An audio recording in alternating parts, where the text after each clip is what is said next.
This woman had gone 3 days without drinking water, yet she poured all the water from her bottle over her head. But the next moment, she began licking rainwater off the metal sheet. After drinking her fill, she collected the excess water in her bottle. However, the rust-flavored rainwater was no better than seawater, and she soon began retching with nausea. The woman had been trapped in this shipping container for a full week. Even more unfortunately, outside the container lay an endless ocean. Just as she was about to despair, she suddenly felt water droplets falling on her face. Looking up, she discovered it was raining outside. She immediately placed all her food containers on top of the box to collect the precious fresh water. As she was about to use a tin can to collect water as well, she accidentally pulled off the pull tab. Seeing the lifted lid, she suddenly had an idea for escape. After feeding her child, the woman began her plan. She looped a strap around the metal sheet above her head. Gripping the strap tightly, she pulled down with all her strength.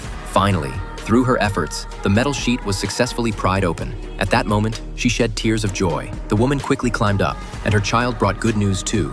After 5 days without a bowel movement, the child finally had one. She casually threw the diaper into the sea, which unexpectedly attracted small fish looking for food. Seeing this, the woman immediately lay down, preparing to catch one. Unfortunately, she couldn't even reach the seawater, but the clever woman had another brilliant idea. She immediately returned to the container and fashioned a fishing net using earphone wires. The next day, she placed the child's diaper in the net and waited quietly for fish to take the bait. Sure enough, the fish were drawn by the scent. The woman seized the moment and pulled up the net. Finally, after days of hunger, she had food to eat. From then on, she no longer had to worry about food. She also wrote countless SOS messages and threw them into the sea. However, after 28 days, the woman still hadn't been rescued. Unexpectedly, that night, a small hole in the container was suddenly burst open by seawater. To prevent the container from sinking, the woman prepared to plug the hole. But as soon as she went down, she discovered the container was starting to tilt, and her child above was swept directly into the ocean.